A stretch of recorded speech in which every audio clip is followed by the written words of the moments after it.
السلام علیکم ورحمۃ اللہ وبرکاتہ۔ نحمدہ ونصلی علی رسولہ الکریم، اما بعد، فاعوذ باللہ من الشیطان الرجیم، بسم اللہ الرحمن الرحیم۔ آج ہم حدیث نمبر 118 پڑھیں گے جو ام عطیہ رضی اللہ تعالی عنہا سے مروی ہے۔ وعن ام عطیہ رضی اللہ تعالی عنہا، سیدہ ام عطیہ رضی اللہ تعالی عنہا فرماتی ہیں، قالت کنا لا نعد القدرۃ والسفرۃ بعد الطہر شیئا، وہ کہتی ہیں کہ ہم پاکیزگی کے بعد گدلے پانی کو اور زرد رنگ کے پانی کے خارج ہونے کو لا نعد کچھ بھی شمار نہیں کرتی تھی۔ رواہ البخاری، اس حدیث کو بخاری نے روایت کیا ہے اور ابو داود نے روایت کیا ہے، اور یہ الفاظ بخاری شریف کے ہیں۔ تو اس حدیث میں یہ چیز بیان کی گئی ہے کہ اگر ایام حیض سے پاک صاف ہو جانے کے بعد کوئی ایسا پانی خارج ہو جو یعنی پلاہٹ رکھتا ہو یا زنگ کے رنگ کا ہو، یعنی براؤن کلر جسے ہم کہتے ہیں، تو اس کو کوئی بھی ناپاکی کی علامت شمار نہیں کیا جاتا، یعنی اس کے خارج ہونے پر غسل کرنے یا نماز چھوڑنے کی ضرورت نہیں ہے۔ یہ سیدہ عطیہ رضی اللہ تعالی عنہ کی روایت ہے، جبکہ سیدہ عائشہ رضی اللہ تعالی عنہ کی جو روایت ہے اس میں یہ ہے کہ زرد اور گدلے پانی کو حیض ہی سمجھا جاتا تھا۔ بظاہر دونوں حدیثوں میں اختلاف نظر آتا ہے، لیکن حقیقت میں اختلاف نہیں ہے، اور حقیقت یہ ہے کہ اگر گدلا اور زرد رنگ کا پانی حیض کے دنوں کے اندر خارج ہو تو وہ حیض ہی شمار ہوگا۔ اور سیدہ عطیہ رضی اللہ تعالیٰ عنہ، ام عطیہ رضی اللہ تعالیٰ عنہ کی حدیث کے مطابق اگر یہ پانی ایام حیض گزر جانے کے بعد خارج ہو تو اس سے غسل کرنے کی یا اس کی وجہ سے نماز کو چھوڑنے کی کوئی ضرورت نہیں، کیونکہ ایام حیض گزر چکے ہیں اور طہارت حاصل ہو چکی ہے۔ اس کے بعد اگر اس رنگت کا پانی خارج ہو تو اسے کچھ بھی شمار نہیں کیا جائے گا۔ وعن انس رضی اللہ تعالی عنہ، سیدنا انس رضی اللہ تعالی عنہ سے روایت ہے، ان الیہود کانوا اذا حاضت المرأة فیہم لم یؤکلوها، کہ جب یہودیوں میں کوئی عورت حائضہ ہوتی تو وہ اس کے ساتھ مل کر کھانا پینا ترک کر دیتے تھے۔ فقال النبی صلی اللہ علیہ وسلم، نبی صلی اللہ علیہ وسلم نے فرمایا، اصنعوا کل شیء الا النکاح، رواہ مسلم، کہ حیض کے دوران عورتوں کے ساتھ سب کچھ کیا جا سکتا ہے لیکن نکاح نہیں کیا جا سکتا، یعنی نکاح کا مطلب یہاں ہم بستری ہے، کلمات نکاح پڑھنا نہیں ہے، کیونکہ کلمات نکاح کے بعد عورت سے اس چیز کا تقاضا کیا جاتا ہے، اس لیے یہاں الا النکاح کا لفظ بولا گیا ہے کہ ان دنوں کے درمیان عورت کے ساتھ نکاح نہیں ہوگا، یعنی جماع نہیں ہوگا۔ کلمات نکاح کا کوئی مسئلہ نہیں ہے۔ بعض اوقات ایسا ہوتا ہے کہ منگنی کی جگہ پر نکاح کر کے رخصتی نہیں کی جاتی، تو عورت کو ڈیٹ آئی ہو یا نہ آئی ہو اس کا کوئی مسئلہ نہیں ہوگا، لیکن اگر رخصتی کرنی ہے تو پھر میاں بیوی دونوں کو آزمائش میں ڈالنے سے بہتر ہے کہ ان کو ان دنوں کے درمیان ان کا نکاح نہ کیا جائے۔ یہاں یعنی حدیث سے اس بات کو ثابت کیا گیا ہے کہ عورت کے ساتھ مل کر بیٹھنا، کھانا پینا یا اس کے ساتھ مباشرت کرنا یہ جائز ہے۔ مباشرت کرنے کا مطلب جماع نہیں ہوتا، جماع منع ہے، مباشرت میں کوئی حرج کی بات نہیں، جس طرح اگلی حدیث میں بھی ذکر ہے۔ وعن عائشہ رضی اللہ تعالی عنہا، سیدہ عائشہ رضی اللہ تعالی عنہ بیان کرتی ہیں، کہتی ہیں، کان رسول اللہ صلی اللہ علیہ وسلم یأمرنی فأتذر، نبی صلی اللہ علیہ وسلم مجھے حکم دیتے تو میں اپنا تہبند مضبوطی سے باندھ لیتی، فیباشرنی وانا حائض، آپ میرے ساتھ مباشرت کرتے اور میں حائضہ ہوتی۔ متفق علیہ، اس حدیث پر امام بخاری اور امام مسلم دونوں کا اتفاق ہے۔ تو اس میں ایک چیز یہ بیان کی گئی ہے کہ وہ اپنے کپڑوں کو مضبوط کر لیتی تھی، یعنی اس کا مطلب یہی ہے کہ گندگی نہ پھیلے۔ اور دوسرا اس حدیث میں یہ بیان کیا گیا ہے کہ آپ مجھ سے مباشرت کرتے تھے۔ بعض منکرین حدیث نے یہاں مباشرت کا ترجمہ جماع کیا ہے، حالانکہ دونوں میں بہت فرق ہے۔ تو یہی بات درست ہے کہ یعنی عورت کا جسم سارے کا سارا ما سوا زیر ناف کے مرد کے لیے جائز ہوتا ہے، لیکن جماع اور صحبت جسے کہا جاتا ہے یعنی میاں بیوی کا تعلق یہ ناجائز ہی رہتا ہے۔ یعنی اس میں عورت کی طہارت ذکر کی گئی ہے کہ عورت کا باقی جسم طاہر ہی رہتا ہے۔ وعن ابن عباس رضی اللہ تعالی عنہما، سیدنا ابن عباس رضی اللہ تعالی عنہما سے روایت ہے، الرسول اللہ صلی اللہ علیہ وسلم، آپ نبی صلی اللہ علیہ وسلم سے روایت کرتے ہیں، الذی یاتی امرأتہ وہی حائض، اس شخص کے بارے میں جو اپنی بیوی کے ساتھ جمع کرتا ہے اس حال میں کہ وہ حائضہ ہو، قال یتصدق بدینار او بنصف دینار، تو نبی صلی اللہ علیہ وسلم نے فرمایا کہ وہ 1 دینار یا آدھا دینار صدقہ کرے۔ رواہ الخمسہ، اس کو خمسہ نے روایت کیا ہے، وصححہ البخاری، اور امام بخاری نے اس کو صحیح قرار، وصححہ الحاکم، اور حاکم نے اس کو صحیح قرار دیا ہے، اور ابن قطان نے بھی، ورجح غیرہما وقفہ، جبکہ دیگر ائمہ کرام نے اس کے محدثین نے اس کے موقوف ہونے کو ترجیح دی ہے۔ تو اس حدیث میں یہ چیز بیان کی گئی ہے کہ اگر کوئی شخص حالت حیض میں ابتدائی دنوں میں اس کے ساتھ صحبت کرتا ہے تو وہ 1 دینار صدقہ کرے، اور اگر آخری دنوں میں کرتا ہے تو نصف دینار صدقہ کرے۔ دینار 1 رتی اور 1 ماشا کا ہوتا ہے، تو یعنی یہ کافی زیادہ رقم بن جاتی ہے۔ یہ سونے کا ہوتا ہے، یعنی 1 رتی اور 1 ماشا سونا، اس کی قیمت کے مطابق وہ یا اس سے آدھی قیمت کے مطابق وہ صدقہ کرے۔ تو اس میں یہ 1 دینار یا نصف دینار، اس کے بارے میں بعض لوگوں نے یہ کہا ہے کہ یہ راوی کو اس بارے میں یعنی اسے غلطی لگی ہے کہ آپ نے 1 دینار کہا یا نصف دینار کہا، اور بعض نے یہاں یہ بات کہی ہے کہ اس میں نبی علیہ السلام نے یہ اختیار دیا ہے کہ خواہ وہ 1 دینار صدقہ کرے یا نصف دینار صدقہ کرے۔ بہرحال اس حدیث کے موقوف ہونے اور اس کے صحیح ہونے اور باقی تمام شواہد کے بعد محدثین کا یہ فیصلہ ہے کہ یہ امر واجب نہیں ہے، بلکہ یہ مستحب ہے کہ وہ اپنے گناہ کو معاف کرانے کے لیے کچھ نہ کچھ صدقہ کر دے، کیونکہ قرآن مجید میں اللہ تعالیٰ نے اس بات سے سختی کے ساتھ منع کیا ہے اور فرمایا کہ جب تک عورتیں پاک نہیں ہوتیں تم ان کے پاس نہ آؤ، فَإِذَا تَطَهَّرْنَ فَأْتُوهُنَّ مِنْ حَيْثُ أَمَرَكُمُ اللَّهُ،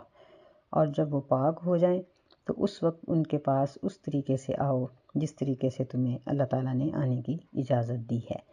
تو اللہ کے اس حکم کی وجہ سے جو شخص ایسا کرتا ہے وہ اللہ تعالیٰ کے نزدیک سخت مجرم ہے۔ وہ اپنے اس جرم کی اللہ کے سامنے معافی مانگے یا اس کا جرمانہ دے یا دونوں کام کرے۔ بہرحال ایسا کرنے پر اگر اس نے ارادتاً کیا ہے تو سخت گناہ گار ہے، اور عورت کو چاہیے کہ وہ خوب خیال رکھے اور اپنے آپ کو بھی اور شوہر کو بھی ایسے گناہ سے محفوظ رکھے۔ اللہ ہمیں سمجھنے کی توفیق عطا فرمائے۔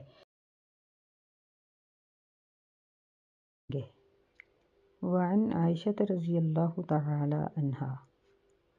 سیدہ عائشہ رضی اللہ تعالی عنہا فرماتی ہیں، قالت، وہ فرماتی ہیں، لما جئنا صریف حفظت فقال النبی صلی اللہ علیہ وسلم افعلی ما یفعل الحاج غیر اللہ تطوفی بالبیت حتی تطہری۔ فرماتی ہیں کہ جب ہم صرف مقام پر آئے تو میں حائضہ ہو گئی، ڈیٹ آ گئی، تو نبی صلی اللہ علیہ وسلم نے فرمایا کہ تم اسی طرح کرو جس طرح حاجی کرتے ہیں،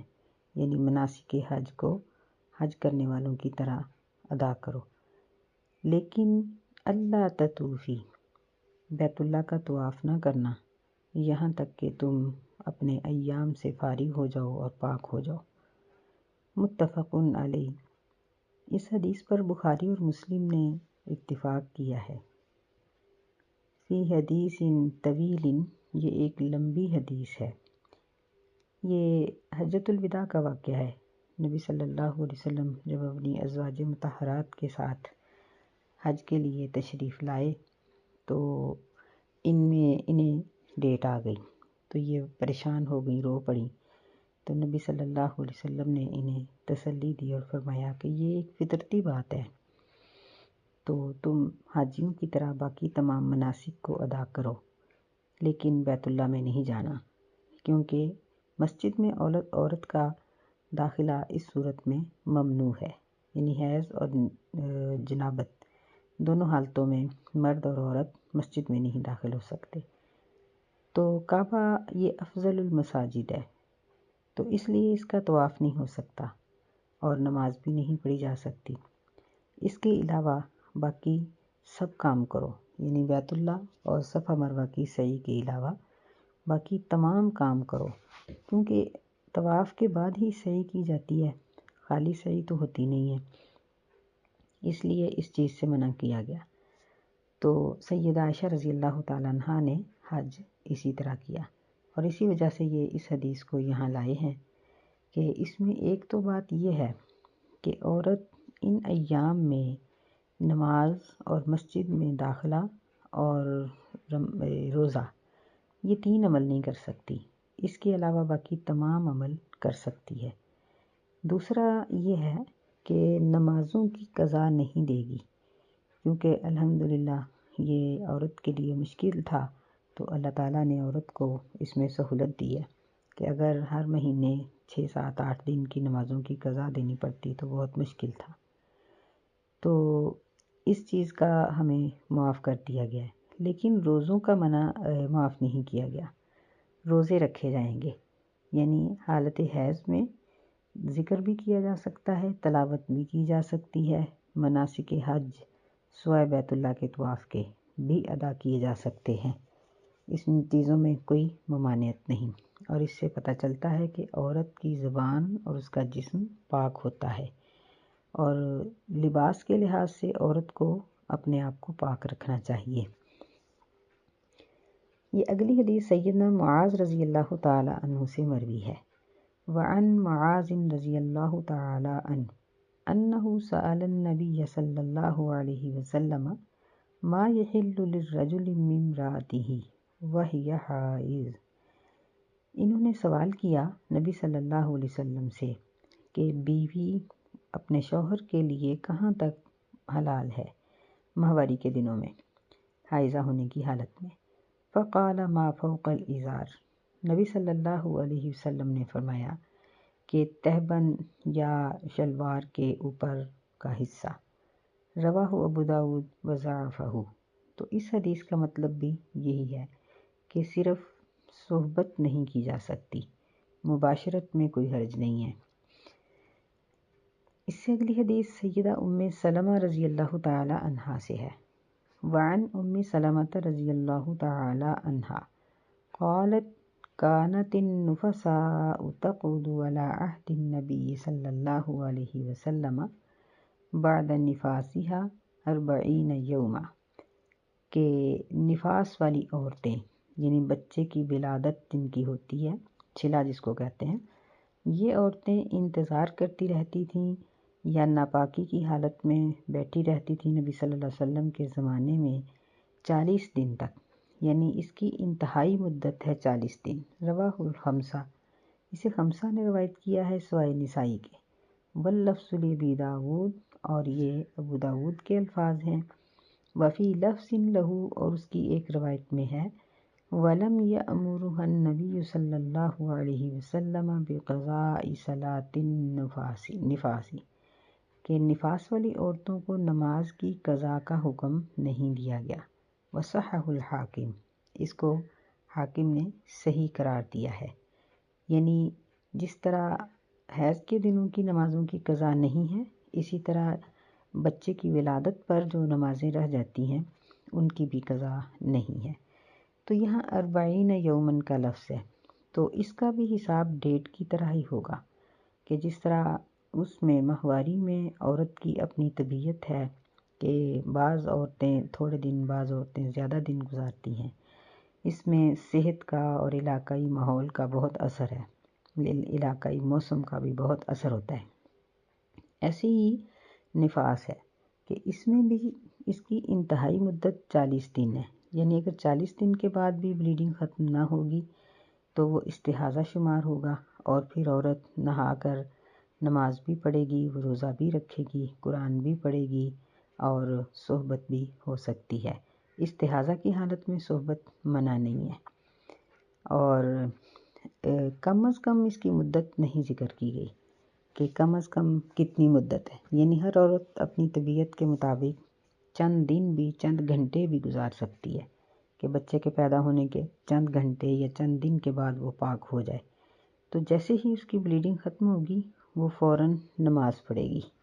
اور روزہ بھی رکھے گی اور باقی کام بھی کرے گی۔ تو یعنی نفاس کی انتہائی مدت یہ بیان کی گئی ہے۔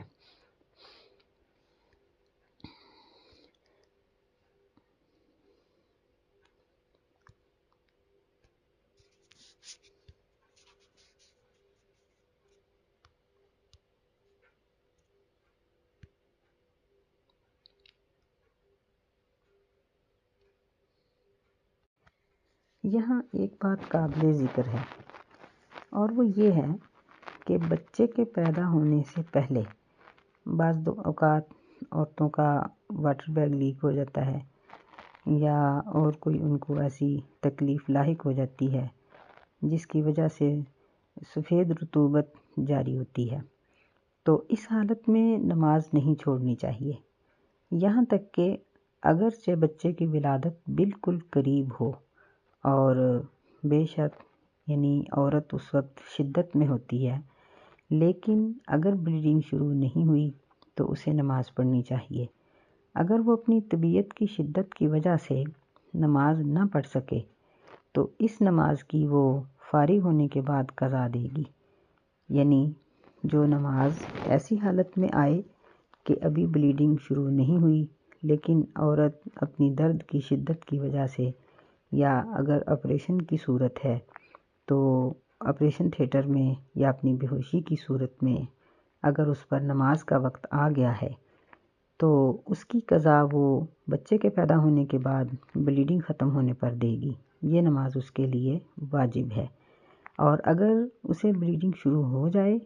تو پھر وہ نماز اس کے لیے اللہ تعالیٰ کی طرف سے معاف ہے۔